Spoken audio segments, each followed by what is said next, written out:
Today's episode is one every aspiring glamping host needs in their back pocket. If you've ever dreamt of launching a stunning geodesic dome retreat nestled in nature right on your own land, then this episode is for you. Because here's the truth. What you don't know about buying domes could actually cost you thousands. And today we're uncovering everything you need to know before you make that investment and those very important decisions.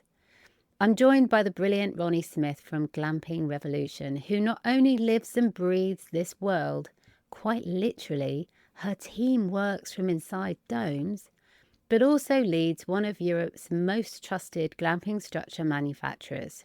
Based in sunny Portugal, Ronnie's team is responsible for some of the most jaw-dropping dome designs you've ever seen, including Europe's largest suspended dome event structure.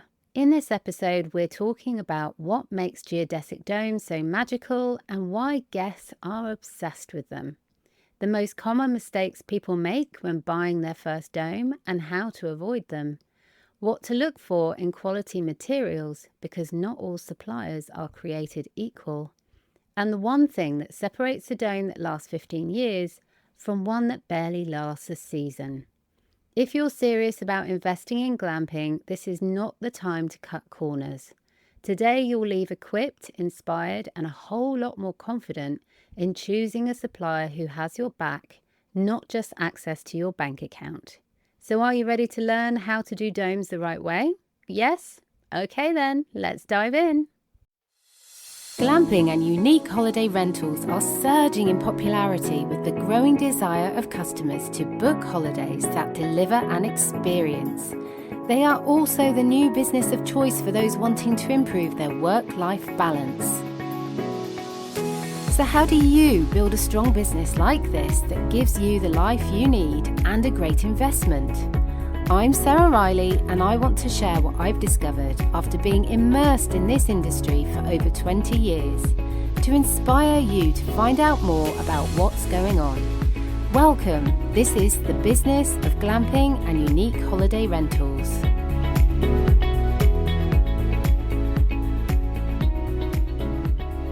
Before we start with the episode, I want to share something with you. For years, I've been guiding people to launch and grow their own unique glamping businesses and transformational retreat events. And honestly, I've lost count of the number of times someone said to me, "This is great, but can you just do it for me?" For a long time, my answer has been no, but not anymore. Now I've built a team, a hand-picked collective of trusted creative experts who understand our industry. We've come together to offer done-for-you marketing and business support, so you can stop carrying it all on your own and start focusing on what you love most, creating beautiful experiences and lifelong memories for your guests. Because let's be honest, until now your team has been you, and that's just not enough. You wear all the hats, manage all the customers, and still need to figure out the ever-changing world of marketing. Bookings dip, algorithms shift, competition gets fierce. You become less visible and it feels like you're carrying the world on your shoulders. But now you can expand your team without having to expand your payroll and finally get the help you need to take the pressure off and move forward. To find out more about the team you've always wanted but never had, head over to inspiredcourses.com/team and learn about what Inspired Collective offers. And let's get some of those to-dos off your plate. But be aware that we only have capacity to work with a handful of people, so if you're interested, be sure to get in touch. All right, back to the episode. Ronnie, I think it'd be really helpful for listeners if you explain a little bit about what you do, where you are, and who you help. Well, Sarah, thank you so much for having me on the podcast. My name is Ronnie. I'm CEO of AMA Group. AMA stands for Amazing Modular Architecture.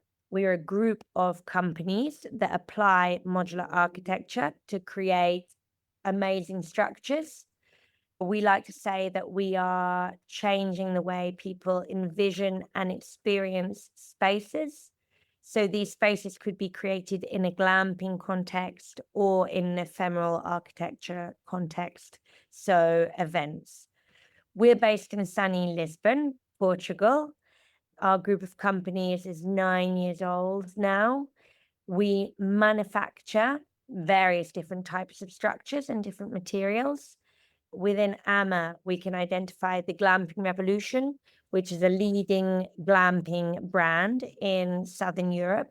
The Glamping Revolution's flagship product is the geodesic dome, but we also manufacture other products such as A-frames, and we distribute multiple product families such as bell tents and stretch tents.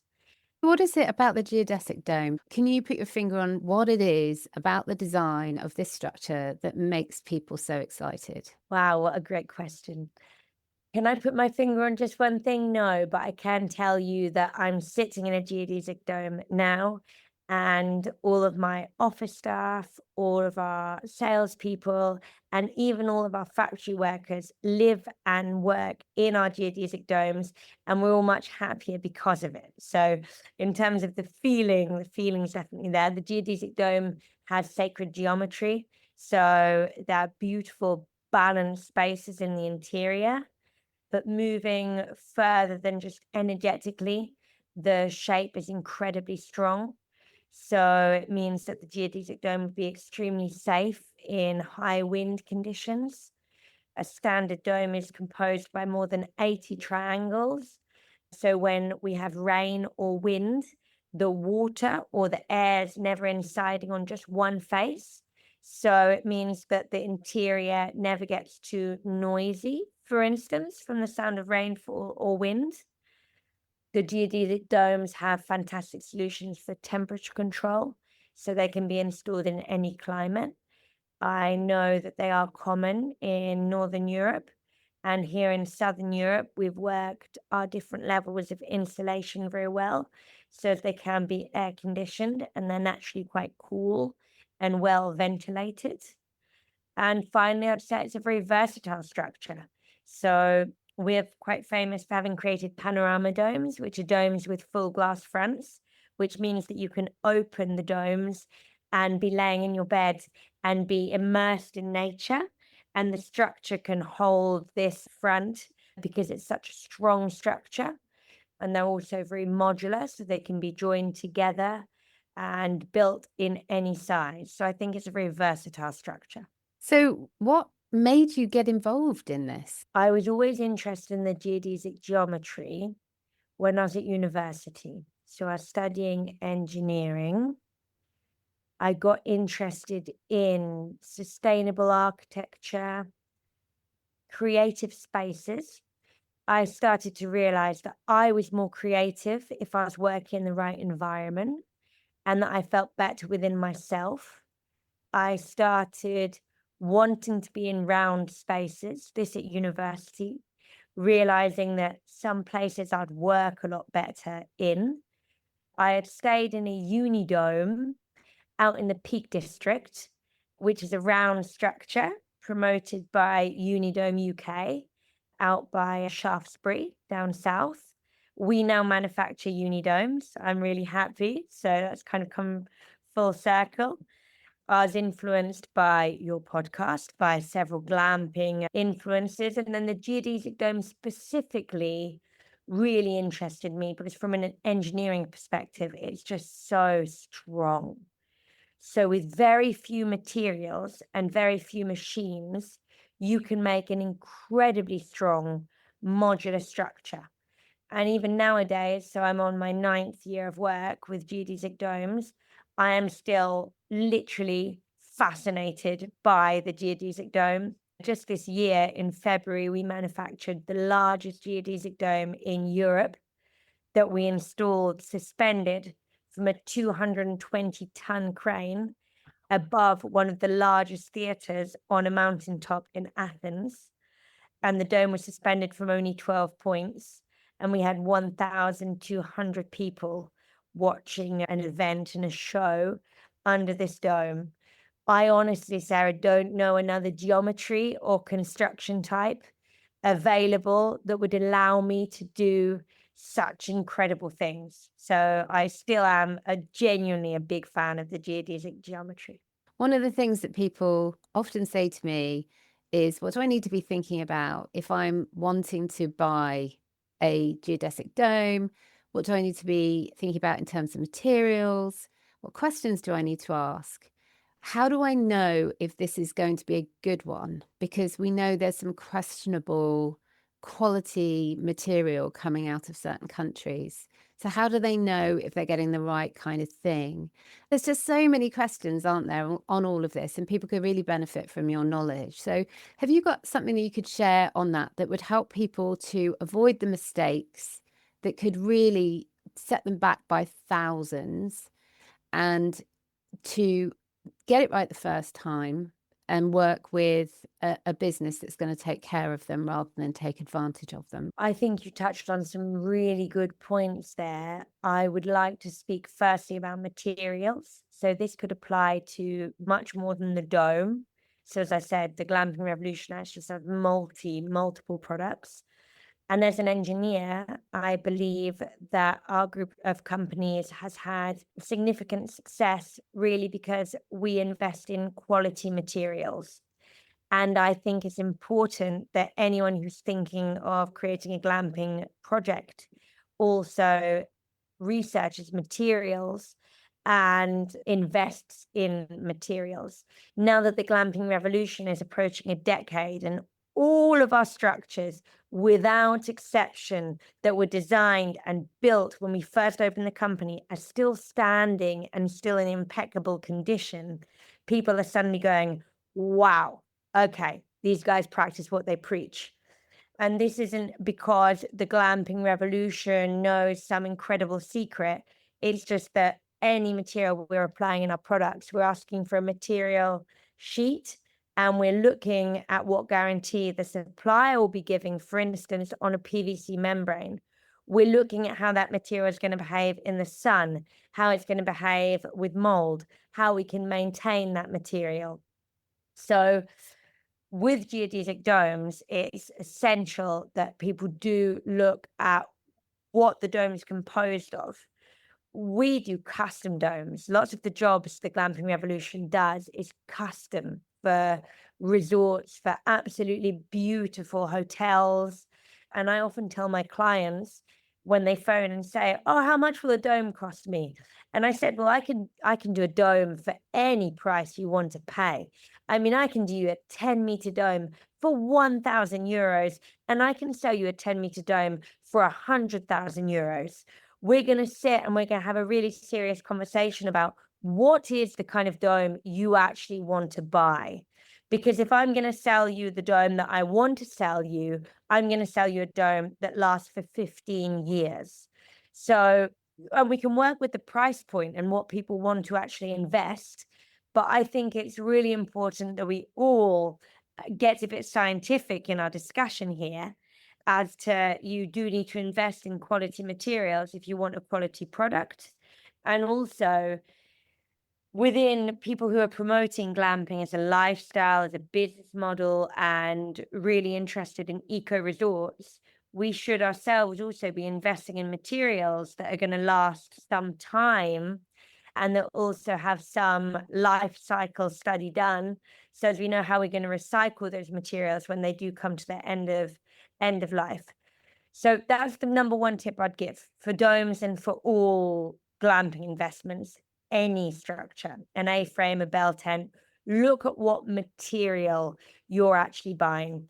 So there's the thickness of the material, the weight of the material, who the supplier is, and what guarantee is going to be given on that material. If somebody is looking to buy something, can they expect to have a lifetime guarantee, a 10-year guarantee, a 5-year guarantee? What's the kind of the standard that you would want to be seeing someone get?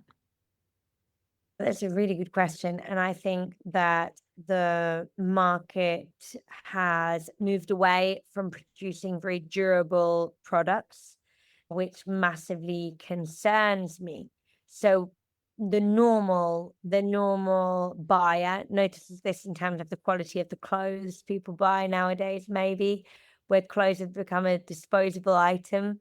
Whereas I know I've got some of my mum and dad's clothes from the UK that they would wear and that they've handed down from me. And I mean, there's still some pieces that, they've worn and I've been handed down to me with their quality garments. There's some tents that dad had when he was in the Boy Scouts that I've been camping in, just as examples of how things used to be made to last a lot longer. And nowadays, things aren't necessarily made to last longer.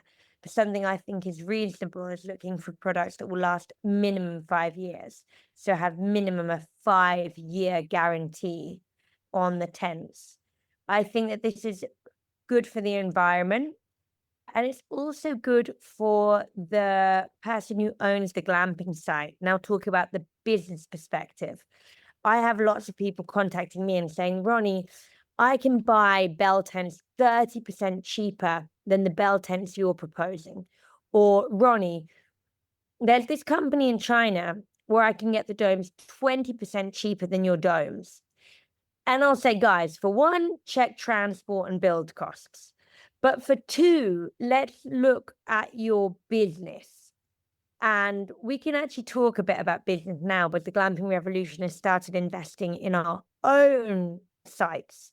I thought this was a really important part of our evolution because we're always talking to people who want to create a glamping project. And I started feeling, yeah, Ronnie, you really need to push yourself through all of the pain points so as you can actually talk from a position of experience. But now we can talk from a position of experience. And I know that if I've got one of my tents shut for a week in summer down in the Algarve, I will lose thousands of euros. So looking at what kind of guarantee people should be looking at on a product, you don't really want to have to replace your product every year or every 2 years or every 3 years. And you definitely don't want to have to be having downtime during your season for repairs to zips, to windows, for difficult cleaning questions. And I feel like this is something that people don't speak about enough. And maybe this is work that you're doing and quite rightly with your clients and with people who listen to the podcast, as to think about the whole business. So it's not just about how much money you can save now when you're purchasing the product.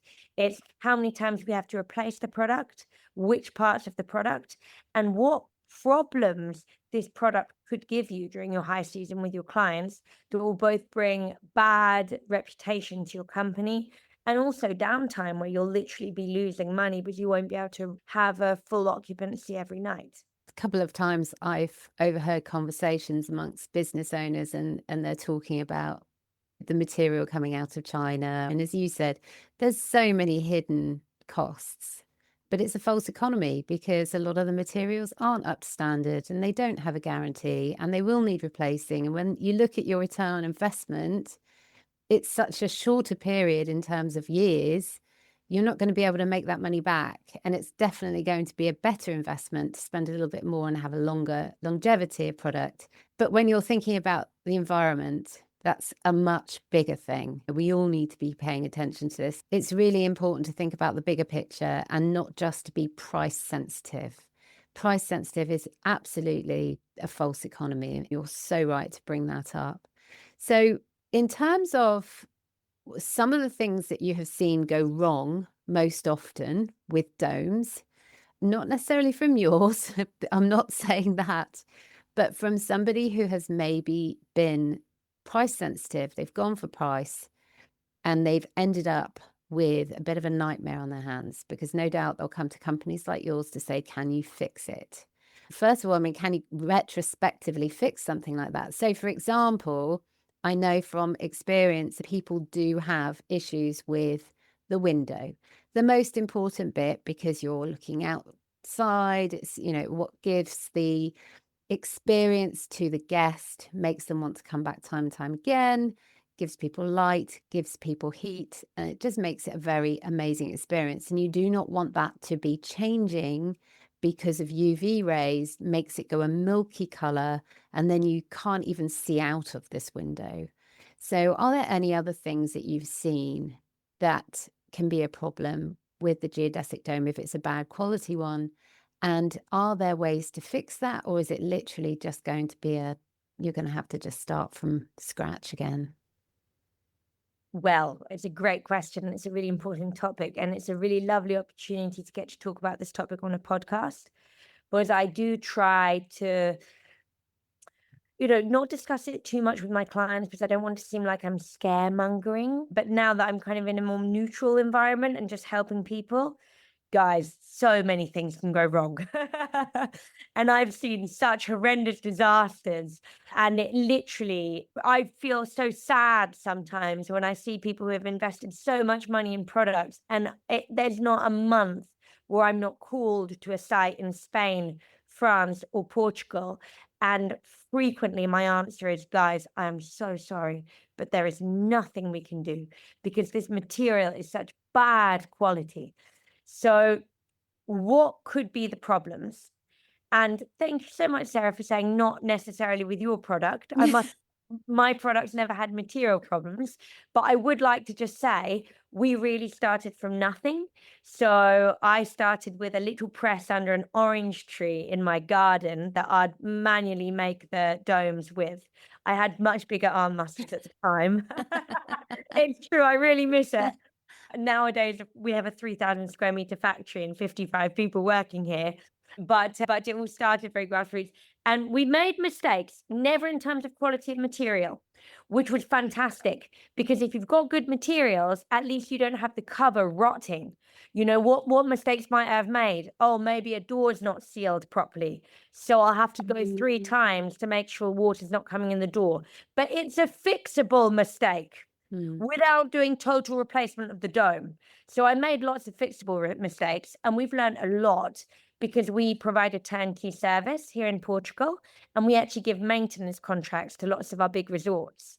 So it's been in my own best interests to really perfect our dome product, because who do they call? And they're entitled to included assistance, that they call us. So if I have even the slightest thing going wrong in my dome 6 years on or 8 years on, who ends up losing money and having a headache is the glamping revolution. So that's been really a game changer for us. And I think that's really helped us develop an incredible quality product, because it's us who are maintaining basically all of the domes here in Portugal. So we really get insider knowledge.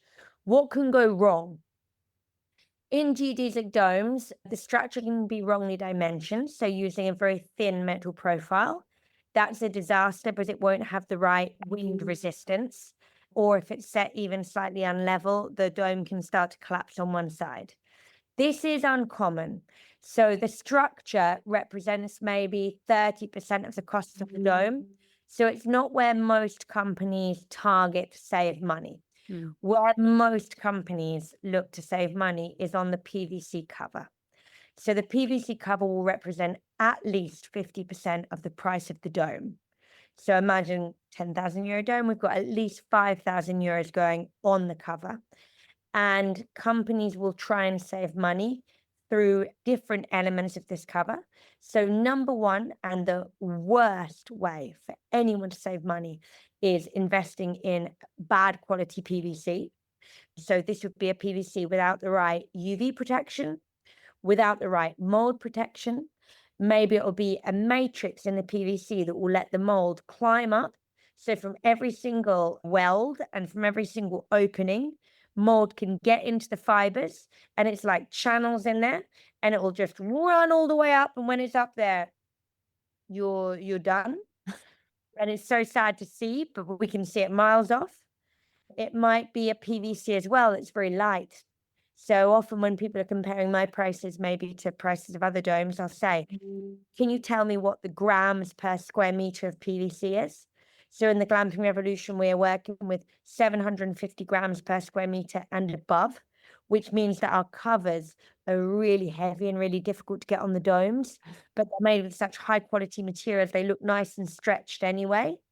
But you can easily be working with Airtex covers, for instance, which are maybe 400 grams per square meter. Really good for events, really beautiful, really translucid, looks nice and stretched, but that won't last for more than a year or two. Similarly, it's so light and so transparent, the dome will heat up a lot more. So even in English summer, but especially here in Southern Europe, the dome will be absolutely unbearable in terms of heat.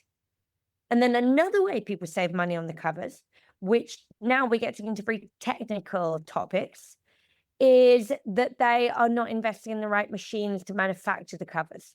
So a high quality, durable geodesic dome cover has to be made with high frequency welding. I've heat welded my covers, I've stitched my covers. I still do it in some situations when it's talked about with the client or maybe a very temporary use. But the right way to be working with these covers is high frequency welding. So this is a weld that will never, ever come undone. No matter what shear stress is put on the weld, whether it's ripped like this, like that, however, it's going to stay forever. And machines, large scale machines to high frequency weld the covers can cost €500,000. So they're a significant investment. So when these geodesic dome covers cost a lot of money, it's for two reasons. Because the PVC is top quality, and basically because there's laser cutting of each panel going on, and there's high frequency welding on the seams. But a properly made cover can last for 15 years. And often this properly made cover is only costing the client 20 or 30% more than the bad quality cover, but we're getting 10 more year lifespan out of the cover. So I'd say the cover's the main thing that can really go wrong with the geodesic dome, and it's worth investing there. You mentioned the transparent bay view. There's different qualities of transparent PVC. The lower quality will become yellow very quickly or milky white. But even high quality PVC, such as used in the super yacht industry, which is what we use on our geodesic bay views when we do provide them with transparent plastic, will last less years than a PVC with a matrix, so a colored PVC. Trustable suppliers will be letting the clients know, and they will already have a solution for this. So for instance, we make our transparent bay views with a Velcro system. So as the clients, after 7 years, when we expect that our transparent bay view will be not looking so good, it doesn't get milky or yellow, but it gets less transparent. It shows its age a bit more. We know that our clients will be wanting to swap it within about 7 years, and it can just be removed, and the client will pay a fraction of the price to replace just this transparent area. We think that this is a way to kind of judge what geodesic dome suppliers are being honest with their clients as well, and working kind of in partnership instead of trying to just sell a new cover as frequently as possible. I think that's why it's important to get to know your supplier as well, right? I've been to quite a few events in my time in this industry, and I've seen many different domes that have been put up. Some of them, they look good when they're up. The outer cover looks smooth. And then some of them have got creases which seem to be properly embedded into the material. So even though it's sitting on top of the dome, they've got these creases, and they always say, oh, that's just because it's been packed up, and they will go over time. But from what you're saying there, you're saying actually they probably won't. It's because of it's not a weighted material, it's not a good quality material, it's very thin, and it won't last long. Is that what you're saying? It can also be a thicker material that just isn't cut properly. So making a cover for a geodesic dome really is very complicated. Building the structures is quite complicated as well. Whenever we're training new people, and we do lots of workshops here as well for free for our clients, people say, wow, this is like a giant Lego. And you hear the funniest comments, or the fact that some of our domes, we have letters per strut that represent different strut sizes. Well, some of our domes go from A to Z in terms of the sizes of the struts. So some people think, oh, this is just some metal tubes or some wooden sticks all linked together all the same size. No, they're highly complex structures. And of course, making a cover for this highly complex structure is also extremely difficult. So the dome's an integration of the curve we're using small straight lines to imitate a curve. So for people who like maths, like myself, I'm math crazy. It really is lots of studying to be done to understand how to build a dome. The cover should really be cut with high precision. So if you aren't cutting your cover millimetrically, then you could get creases. So that's another way geodesic dome companies, professional ones, really have to spend a lot of money, but we invest in special cutting tools and plotters to get millimetrically cut covers. The cover would be cut in a way that doesn't save fabric at all. We'll plan the stitches or welds exactly laying on the strut so that it looks a lot more beautiful, but that will remove wrinkles. But doing this, we'll end up inevitably using 2 to 3 times more material than if we just try to use full strips of material to the maximum of their capacity. And then it's in the assembling of the pieces itself as well. So using the right size welding iron, the right size roll, or the right type of stitching to really just perfectly marry the tissue together. There really is quite a lot of science in the geodesic dome cover, and inevitably a creased cover won't actually ever have the creases come out, and it won't actually ever sit perfectly. I think it's really important people go to see products physically before buying. I've had so many clients call me and say, Ronnie, this dome's a disaster. Please come and fix it. And I'll go there and I'll say, wow, this really is a disaster. And they'll say, is there nothing you can do to fix it? And I'll say, guys, we're going to spend more time fixing it than making a new one because this is just all wrong and the material's not quality. And they'll say, but on the photos, it looks fine. And I'll say, yeah, for sure. Like on my profile photo, I always look fine, but showing a candid photo of me at an event, especially with how expressive I am, always laughing and stuff, I always look a mess, you know? It's pretty easy to make a photo look perfect. And it's just so important to go and see these products. And in a showroom is a good start, but also go to the actual glamping sites and try and stay in a company's product because everyone can make a photo look okay, but when you actually go and visit the structures, you can immediately see for yourself, even if you don't have that technical knowledge, that oh, this wasn't cut properly or that's the wrong welding. You don't need that technical knowledge. You can tell something's off, and this isn't easily fixable. Yeah, I've always advised that whenever someone has said, oh, I'm thinking of investing with this company, what do you think? I always say, find out from them who their previous clients are. And they always say, oh, yeah, I'll phone them up. No, don't phone them up. Book a stay in their glamping unit.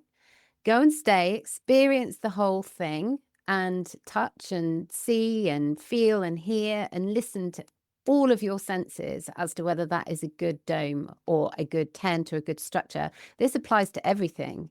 If you want to really get to grips with it, you have to see it, you have to touch it, you have to feel it. If you have a glamping show near you, go to a glamping show because the different companies will be able to talk you through their processes, their materials, what they do. And your guidance has been brilliant in helping people understand that too. So all of these things are really important. And if someone's just buying from a photo, then there's absolutely going to be an issue unless they're very, very lucky. And to be honest with you, these days with AI and the fact that AI can produce any photo of anything and make it look perfect to the point that we don't even know what's AI and what's not anymore. In terms of stains, because you mentioned about the mold, and yes, mold is a big issue, particularly in the damp climates. But things like, for example, having a geodesic dome underneath a set of trees, you tend to get sap dropping. So this can cause significant staining to certain materials. Does good quality PVC suffer from this, or does it eventually get washed off by rain? That's a really good question. So a good quality PVC does have a exterior treatment that makes everything run off much easier. Although certain saps can be very, very, very dangerous if left for a long time. even on the best quality PVCs, unfortunately. So there is some maintenance necessary there. We aren't talking weeks, not even months, but years, even on our domes, if clients were to leave sap on the dome for years and years, it creates a home for all sorts of other organisms, and debris starts building up. And no matter how high quality products are, they do need some taking care of. So we advise that our clients clean our domes twice a year, once in the spring before the season, after, and then one 6 months later, normally in the autumn. So here in Southern Europe, it's enough cleaning the dome just with warm water. If this is done every 6 months, then you won't have any buildup of material. However, we do have situations where domes have been left for instance, 4 years, retreat domes, and they've accumulated all the pine needles and the sap, and this will enable the PVC to start to get damaged. So I think that's a very relevant question. And just linking that to what you were saying before about clients needing to kind of get up and go see other installations, go stay in glamping sites. I get a little worried sometimes because it seems that people present glamping as being an easy business. It's not an easy business, but it's an agreeable business for people like ourselves who we are, we love being in nature, we're passionate about it. So for me, taking care of glamping tents and living in a glamping park would be an easy business, but it's actually quite hands-on. And I think that it's not right to sell it as something that, there's nothing you have to do with the products. You just set them and you'll leave them forever. Or here, buy my tent from China and it will arrive and the setup will be easy. Setting a geodesic dome is never easy. And all you need is the tent. And I see so many clients have all of these nasty surprises along all of this experience, right? From the initial order of a geodesic dome or a bell tent or whatever they're ordering, to the dome arriving and the domes come without a floor. Actually, that's understandable. Someone's just sold them a dome tent. What are they going to do as a floor? How are they going to put a base in? Oh my goodness, my land is inclined. How am I going to hook a bathroom and water up? All the way through to, what do I do when my bay view window gets hit by a tree and now it's raining inside my dome and there's sap on the exterior of the cover and no one told me?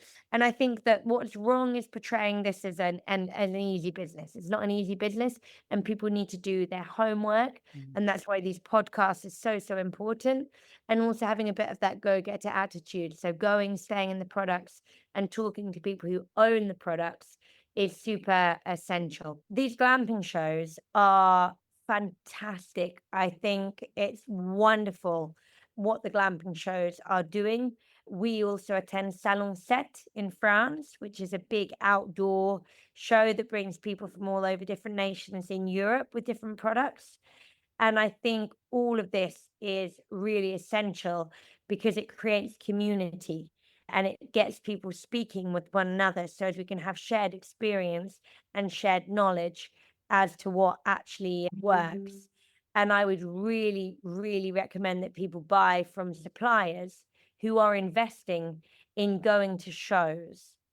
Why? Because that is suppliers who are really presenting a face and a name and hello, yes, I'm here. And, they are the people who really are improving their products and who will be there to accompany their clients. The shows are a big investment. The Glamping Revolution started attending shows 2 or 3 per year. This year we'll be in 5.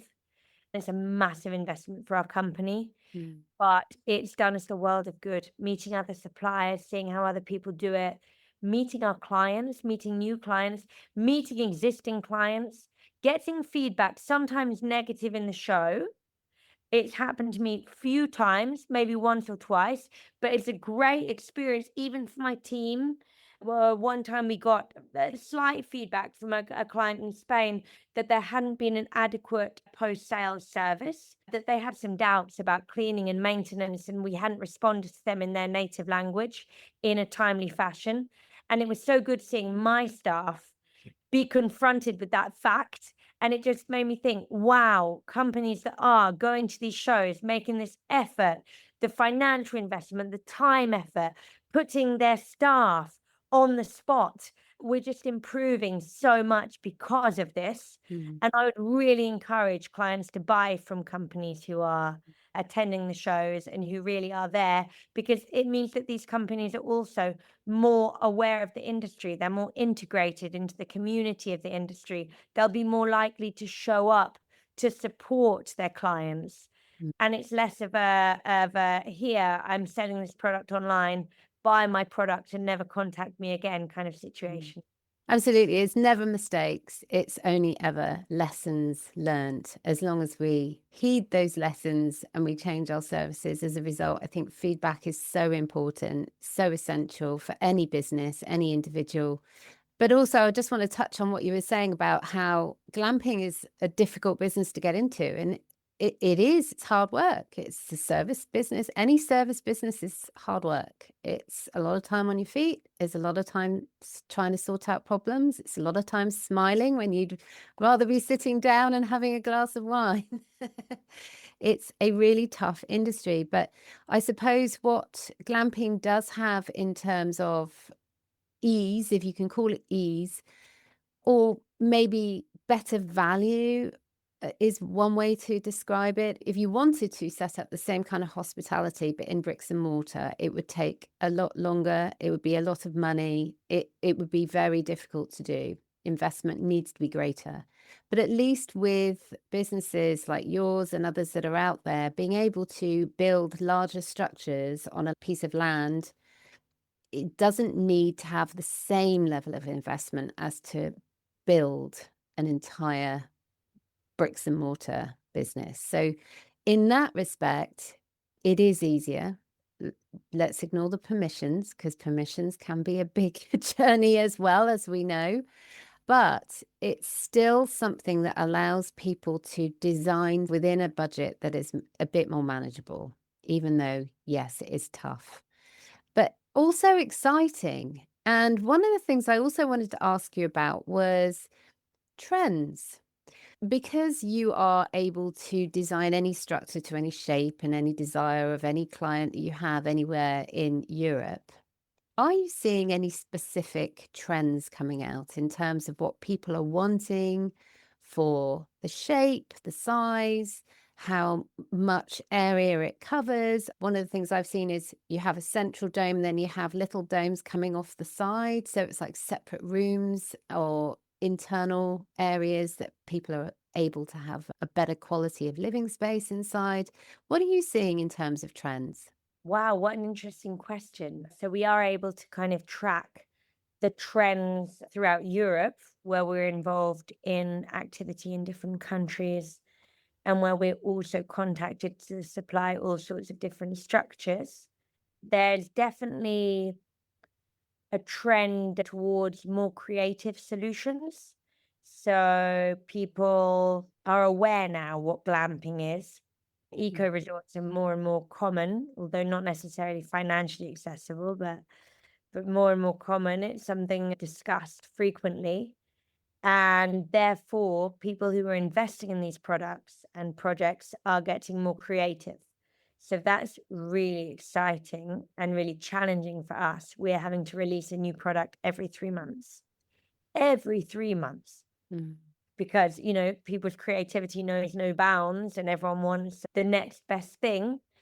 Although some trends have definitely been here to stay since I opened the glamping revolution.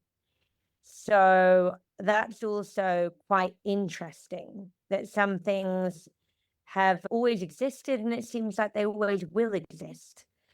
Tree houses, when built in actual trees, have always been popular. And I honestly think they will always be popular. I mean, who doesn't like a tree house? Yeah. You do need the trees, though. That's quite a site-specific product. Mm. The geodesic domes have always been something much looked after on Airbnb on the search function, and they still are nowadays. I often mention this to clients when they're unsure as to what structure to invest in for their glamping site. For one, I wouldn't say the structure is the be all and end all of a glamping site. Some people get too lost in, oh, will it be A-frames? Will it be teepees? Will it be domes? Really, a glamping site is all about the owner and the location.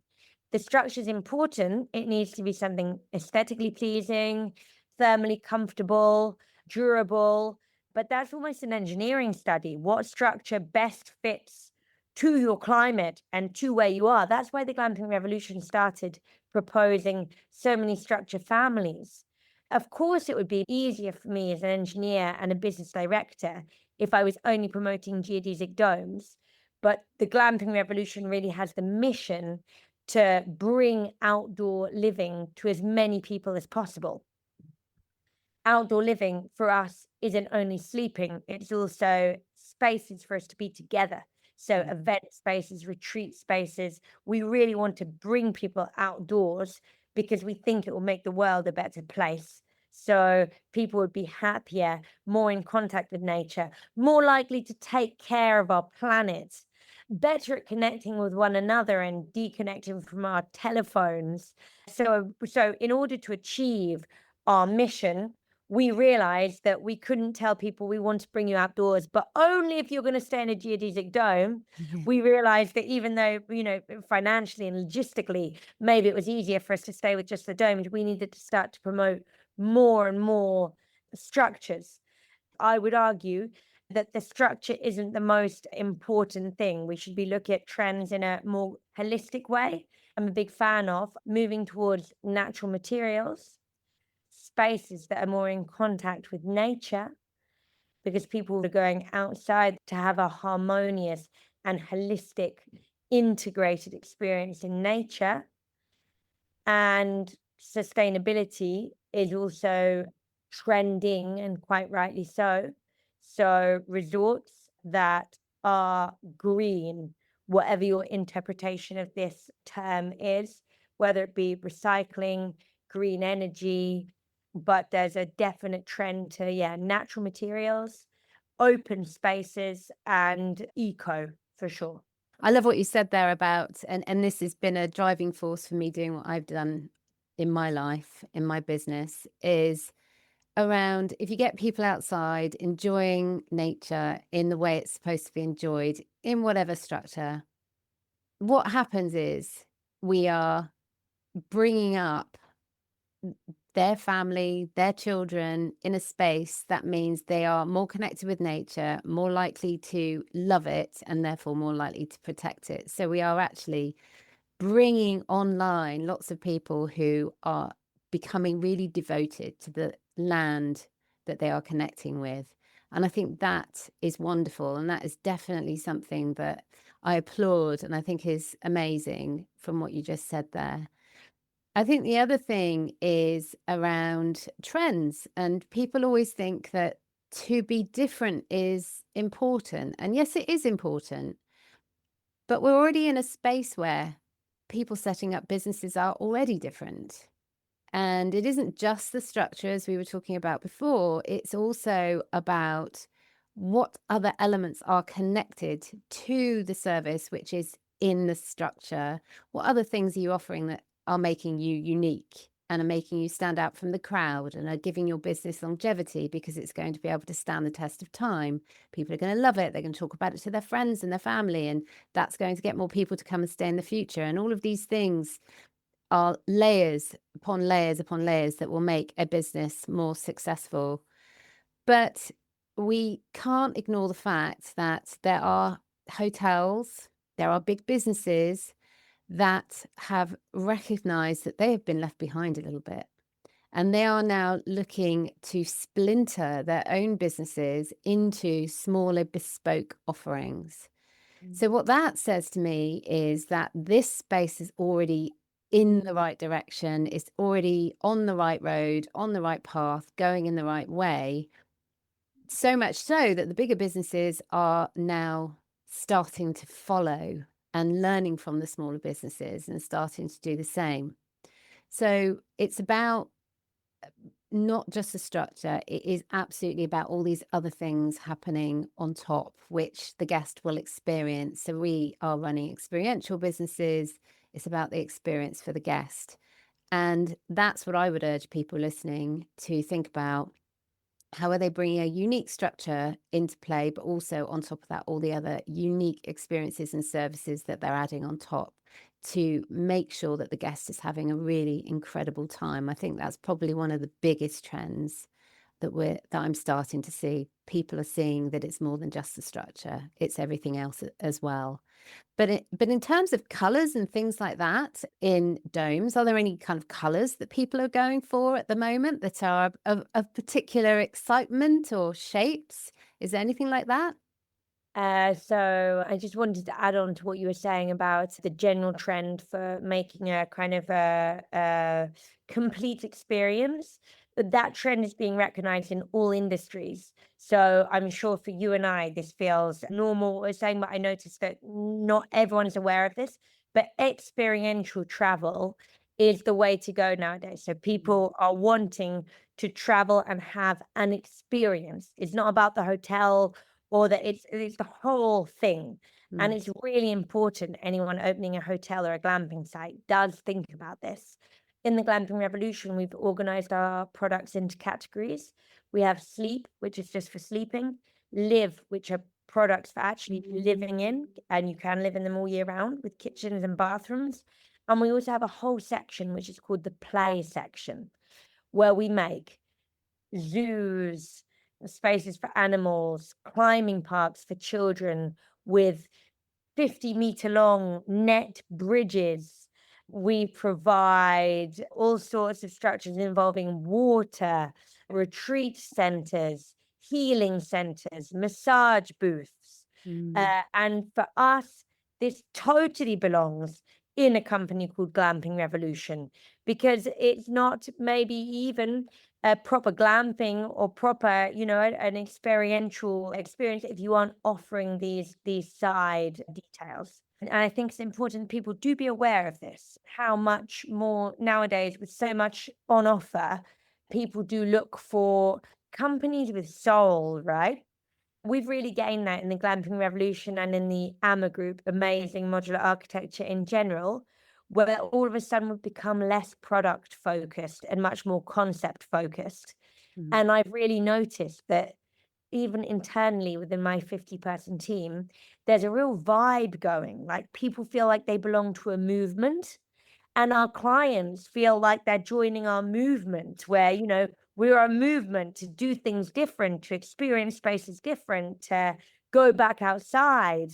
And people want to be involved, and we're less busy talking about, how they get involved, whether it's a round structure or a triangular structure. They just want to be involved. But going back to your question about am I seeing any trends in terms of colors? Definitely natural colors. It's all the rage. So architecture, even in terms of buildings, right? Architects are really investing in creating more natural feeling environments. All the shiny white is out of the window. Thank goodness. Thank goodness. And we're going back to much more earthen tones, tones that you might find in nature. mm, So, I mean, our dark green is quite popular for dome covers, but I wouldn't say, the takeaway for this is go for green dome covers. No, no, it's because we've got a dark green that really looks like moss. We're doing the domes. So I'm sitting in the dome now. Lots of rigid interior dome covers with a stone colored materials, but that are nice to touch. Beige colors are also very, very chosen, and wood, the presence of wood and the presence of natural, real materials mm. within our structures. And isn't that lovely? But even energetically, I mean, I'm sitting in a dome now. I've got oak, pine, stone, and I've got a view to some beautiful trees outside. And I literally feel so much better working in this kind of Mm, environment, obviously. mm. Well, there's a lot of science to back that up, that is absolutely the case. They took a bunch of people who sit in an office, and some of them they showed just a bit of green, a little bit of plant foliage, and then the others they didn't show them anything, and there was a significant difference between the two groups and their level of wellness, mental health, and levels of depression. And this is scientifically proven, so it's an invaluable thing to have. And on this note energies, and I'm going to get a bit woo woo now. The energy we have around us every day, we are energy. If you look at our skin through the most powerful microscope, all you will see is neutrons, protons, everything just energy floating around in an energetic space. We are energy beings and we need to connect to energy. And you obviously feel that the geodesic dome is the thing to do that. Explain a little bit more about why you think that is. Wow, what a fantastic question. So the geodesic dome is extremely famous for having sacred geometry. So this is very well balanced points. There are some structures you can walk into and you just feel better. In a dome, we don't have any corners, for example, even in terms of energy moving around the space. And on a more practical note, for ventilation, sound, everything's communicated. You feel much less cut off. I'd say as well, the way the domes do somehow, although they're quite futuristic, feel very integrated in nature as well. I think that's very important. I frequently attend events in our domes, retreats, yoga classes, Pilates classes, ecstatic dance, which is very popular in Spain and Portugal. And it's really interesting for me, kind of undercover, because of course I'm the one who's built the dome and designed the space. But then I'll go, dressed in some floaty clothing to be with everyone and to attend one of these events. And it's so interesting, for instance, when you walk around a corner and everyone sees the dome in the landscape, and sometimes people even let go a little wow in glee, like, wow, what an amazing space. And there is definitely a wow factor. And there's something very, very harmonious about the round shape and the geometry of the dome itself, was at the same time it's strong but elegant. And I'd say that about the geodesic domes and other dome shapes as well. And I think this topic of energies, I understand lots of people are very much more scientific, and I myself, I'm an engineer, so I'm super science based and materials based. But I think when we're talking about experiential tourism, we do have to mention this topic of energies, because that feeling of wow is what we want to provoke in our guests, right? I mean, yeah, we need to get the price point right, and yeah, we want a durable structure, but we also want to have people come and visit our glamping sites, and we want them to walk in and go, wow. And when they're leaving, ideally, we'd want them to leave going, that was an incredible experience. And for this, we do need to work on the topic of energies, materials, look and feel. And now we're going round full circle to what we spoke about at the beginning. People do need to be visiting the products they're buying Mm. and looking at other sites. I think it might be relevant to mention now a very interesting professional experience I've had. I'm a serial entrepreneur. Every project I've decided to do, I've done. I'm a nightmare in that way, my poor team. Every 6 months, "Guys, there's a new thing and there's new people." But there's one project that I actually gave up on, and it wasn't because it wasn't financial viable, and it wasn't because I couldn't do it. It was because I suddenly realized it didn't align with what I believed in. And Mm. it was a project that actually got funding and that won an award from the Founders Institute and from Startup Lisbon. And this project was called the Glamping Store, where I had decided that it was a good idea to start selling glamping tents online. And I invested heavily into this store for 3 years. And I ended up realizing after 3 years of investment and having all of these people looking this way and going, well done, Ronnie, and awards and this, that, and the other, that I didn't believe in what I was doing, Sarah. Mm. Because I believe people need to visit structures, and I believe this is about energies, how people feel, it's about materials. And I suddenly went, Ronnie, why are you trying to sell this stuff online? Mm. And then I took all of the energy that I had been investing in this online sales tool and put it into investing into a showroom and workshop space here in Lisbon. And things just went boom Mm. because people need to see, to touch, and to get involved. Mm. And it just makes so much more sense, and it's so much more aligned with this topic of energies and community and everything we're talking about now. We will use everything we've learned about online stores to create a modular store where we'll be selling connection pieces for the construction industry, tent pegs, things for building decks on, stuff that really are just engineering solutions. So the hard work hasn't been lost. But I think it's just really, really relevant for me to admit as an entrepreneur, the one thing and for people to understand how much I believe in this physical contact, in this look and feel, in the energies and the meeting people, that I actually gave up on the glamping store because I believe it's so important being the face-to-face part in this ever-changing world. Never a mistake, always a lesson, as long as we carry on and take action as a result of those lessons. Clearly, you're somebody who is really connected with energy and you like that two-way energy, and that's what you get face to face, and you don't have that same thing online. It's important to have some kind of online presence, but that doesn't have to be your everything. And the more we go into the world of AI, the more something that you have, which is about going and seeing the structures in a showroom, touching and feeling, that is going to become more and more important in my view. And the other thing I wanted to say as well about the structure of the geodesic dome and energies, that there's very rarely straight lines in nature. So that's obviously for a reason. And if you look at when people do plot the energies of the land, it's usually in a spiral. And so that to me is very similar to the shape of the geodesic dome. Then I'm getting very woo-woo now. Is what it does is it collects the energy of the earth that is spiraling and it doesn't get rid of it. So a little bit like feng shui and those kind of ancient philosophies about energies, I think it potentially has that same vibe, and that's maybe why people like it so much.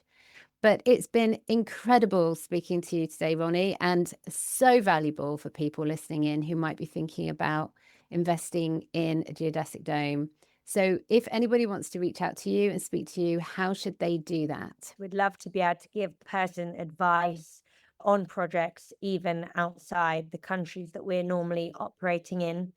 I would recommend people getting in touch with me by email. So that would be Ronnie, Ronnie, at glampingrevolution.pt, PT for Portugal. The glamping dedicated company is www.glampingrevolution.pt.